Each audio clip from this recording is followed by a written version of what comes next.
que Elcio Xavier é um bonjesuense que nos trouxe a dignidade.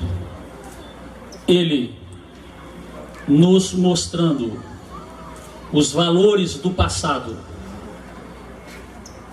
ele permite com que nós possamos construir o nosso futuro. Elcio, uma simplicidade que não aceita quando colocamos a sua obra elogiada por membros da Academia Brasileira de Letras, O Véu da Manhã, onde Adonias Filho, membro da Academia Brasileira de Letras, diz que ele é um poeta excepcional, que foge à regra dos poetas brasileiros. Ele tem um estilo próprio. E outros críticos literários, elogiando não só essa obra, mas como Rosa Aquário. E então, a gente percebe que um bonjesuense que se tornou grande perante o país, considerado um dos grandes poetas deste país, embora ele, na sua simplicidade, diga que não é nada disso. Agora, falando um pouco da minha vida, que eu não gosto de falar dela, mas o Gino me obriga. Tudo que eu tenho aqui é oriundo dessa ação violenta do Gino, que me tirou lá de um buraco e me põe aqui diante de vocês. Não sou nada disso que ele está falando aí. Afastado há anos do mundo das letras, convivia feliz com o silêncio dos solitários. Eu era um solitário. O perfume das flores, gosto de orquídeas.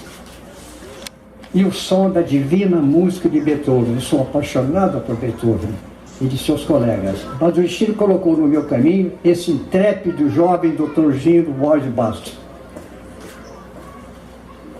que invadiu meus domínios literários tão bem engavetados, forçando-me a rever o passado, reeditando 2 livros meus e planejando a publicação de outros que a carência de recursos financeiros levara para o esquecimento.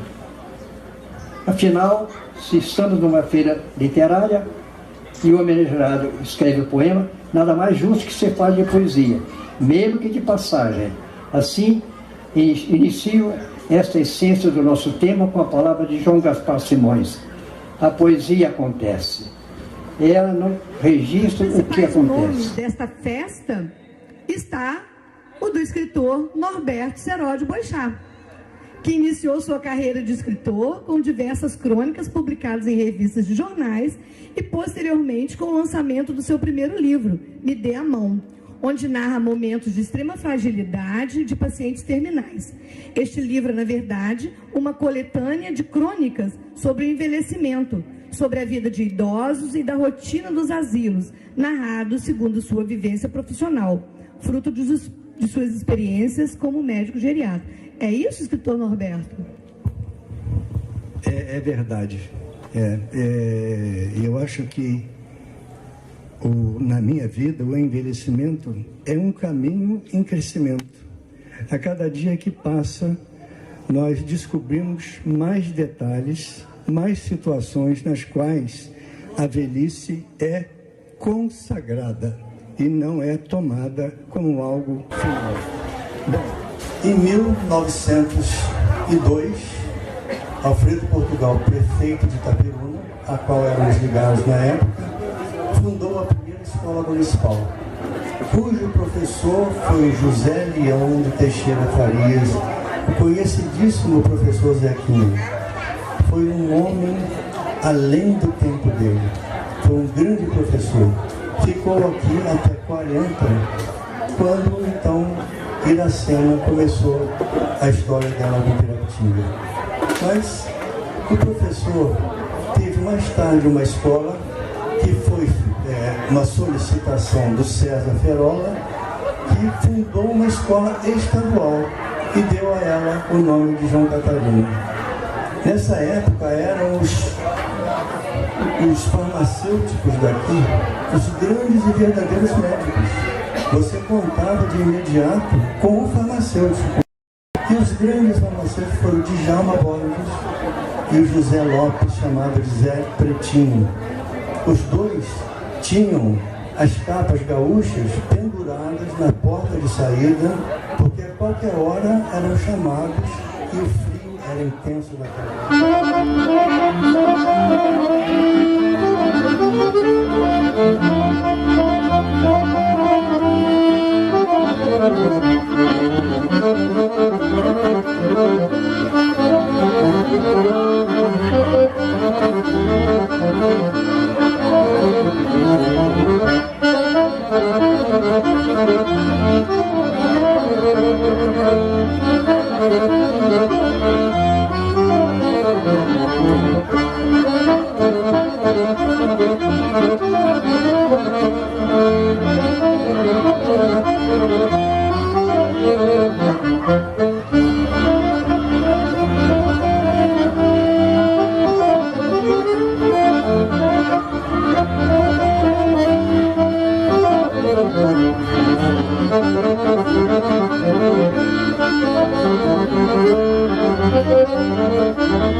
é que Elcio, ele, assim como o Dr. Norberto Seródio Boechat,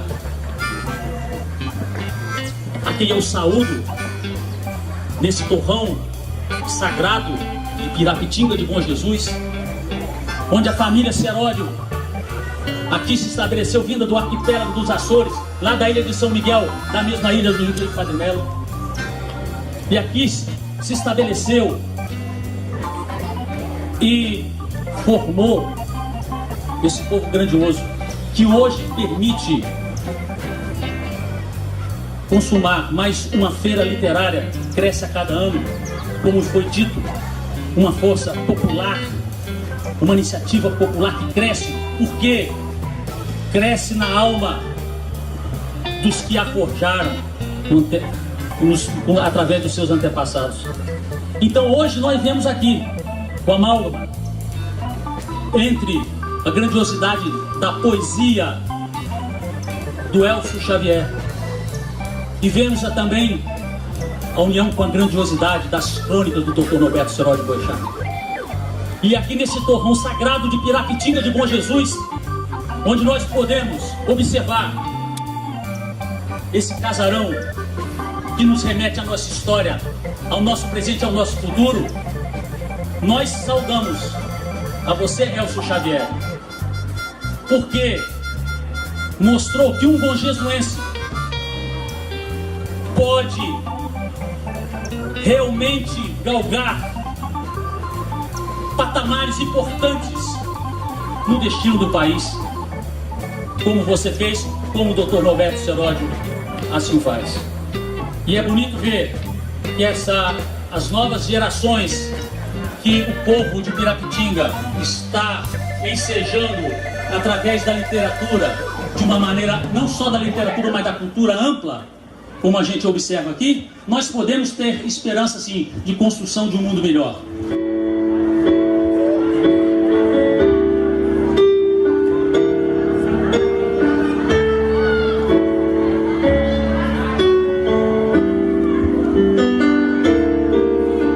Barulho de comportas marulhantes, pingos d'água orvalhando a ramaria, é tua faina diária ofegante, na jornada sem par de cada dia, e a água cai sonora deslumbrante, em meio às flores em policromia.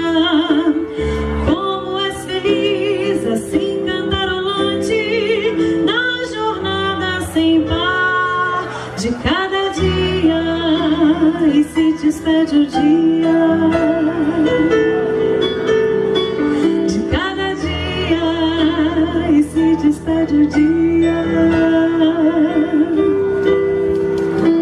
Barulho de comportas marulhantes, pingos d'água orvalhando a ramaria, é tua faina diária ofegante, na jornada sem par de cada dia, e a água cai sonora deslumbrante,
Então, retornando, o Elcio Xavier, aos 99 anos de idade,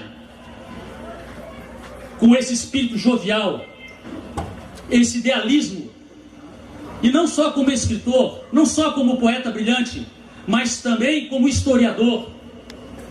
Ele doou ao Espaço Cultural Luciano Bastos relíquias, como os primeiros jornais de A Voz do Povo, de 1930, tidos como já mais inexistentes.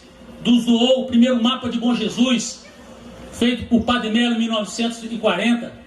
E ontem nos brindou um primeiro exemplar, de 1º de março de 1922, do jornal A Paróquia, também escrito por Padre Melo.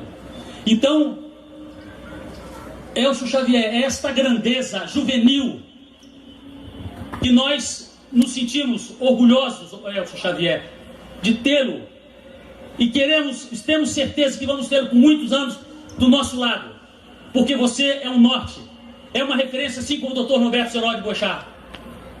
Como bem lembrou a Anísia, o Dr. Norberto Seródio Boechat foi o primeiro homenageado, e hoje o segundo homenageado é Elcio Xavier. São dois baluartes que nos honram, que nos dignificam e que nos impulsionam para construir um mundo diferente desse que nós temos visto. E é com carinho, com amor, reverência a você, Elcio, e a você, Dr. Norberto Seródio Boechat, que eu os parabenizo e os saúdo. Uma salva de palmas para ambos, por favor. Afinal, se estamos numa feira literária e o homenageado escreve o poema, nada mais justo que se fale de poesia, mesmo que de passagem. Assim, inicio esta essência do nosso tema com a palavra de João Gaspar Simões. A poesia acontece. Ela não registra o que acontece. Já a prosa é o registro gráfico do que acontece com a matéria de um diário. Para Schmitt, a poesia se vale da palavra simples para acontecer, como ele identifica. Vejamos como a lua surge das nuvens, livre e indiferente. Eu nasci realmente na Avenida Padre Melo, quando tinha 5 ou 6 casas, e fui criado na Serra do Tardem, na falda da Serra do Tardem. E fui criado andando em cima de um cavalo chamado Ventania, que não corria e era trotão. Veja como as coincidências, né? Trotão e não corria. Mas eu pegava o Ventania lá junto das vacas, trazia em casa, selava para depois buscar os bezerros. Era uma vida muito dura minha, sabe? Muito dura. Ou então, para colher engás, ficava em pé em cima da sela e colhia os engás. É uma aventura que eu não aconselho a ninguém, porque eu caí certa vez e fiquei de frente com o Ventania. Criei certa vez. O professor Orlando não tinha livros, não tinha uma biblioteca boa. Eu não lia. Sabe o que é que eu lia? Eu lia umas revistas que minhas tias que tinham em casa, era um armário velho, chamado Fonfon. Você nunca viu falar no Fonfon, né? Fonfon tinha umas histórias bonitas, tinha uns contos, e falava muito da vida alheia. Era uma porcaria. É o que eu lia. Minha literatura foi essa. E depois o senhor Orlando emprestou um livro para mim, ou 2, e eu passei a ler aquilo, passei a tomar nota de umas bobagens. Criei no Instituto um jornal chamado O Instituto, por 5 edições. De repente, feito um furacão, comecei a escrever. Escrevia demais, muita bobagem. Aquilo foi tudo jogado fora. Mas ficou com o restinho que deu o Véu da Manhã, depois deu o Rosa Aquário, e em casa deve ter mais uns 100 poemas que vou ter que jogar fora porque não presta. E fui trabalhar numa empresa francesa e passei a viajar pelo Brasil. Não tive mais condições de conviver com a literatura. Um parêntese. Eu fiquei 5 anos na Revista Branca. Foi um grande sucesso na época. E na Revista Branca eu fui encarregado de editar uns livrinhos tipo Rosa Aquário. Editamos 8 ou 10 exemplares. Mas isso não tem muita importância. Todos vocês que desejam trilhar o caminho das letras, aconselho ser fundamental a leitura de bons livros. Leiam bons livros. Não leia esses livrinhos que andam por aí, que isso não resolve. Lembre-se que os caminhos são árduos, muitas vezes nos levando a abandonar a arte da literatura, porém a perseverança nos conduz ao sucesso. Façam da poesia de suas vidas, deixem fluir de seus interiores os sentimentos mais profundos. Coloquem Deus em seus corações e, sem dúvida, o sonho do poeta se concretizará. Eu agora quero, antes de concluir, quero contar para vocês umas historinhas.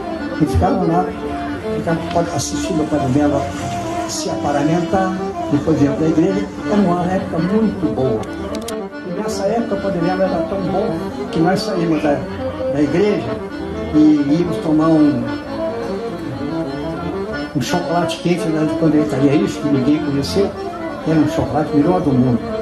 De repente o Padre Melo entrava lá por canto e vinha beber a cerveja dele. Não, ia beber, acho que era vinho. Época boa, né? A igreja não tinha grade em voltas. A igreja era livre. A porta da igreja nunca fechou. Uma das minhas grandes aventuras foi subir na torre para ver os cimos. Era difícil, era proibido. Eu consegui um dia ludibriar o camarada que fechava a porta e fui lá nos cimos. Me deu uma vontade de tocar, eu tive medo. Vocês sabem que aquela igreja foi construída em 1920, igreja não, torre, 22, 23, e aquele sino marcava uma hora. Certa vez eu estava doente e ficava ouvindo bater, pam, era meia, eu dizia assim, mas olha, 1 hora que está batendo. Não era nem 1 hora, nem hora e meia, não sei porquê. Eu sonhava com aquele sino. As missas eram lindas, vocês não lembram? Aquela igreja com aquele badalar maravilhoso que se escutava do Barro Branco até a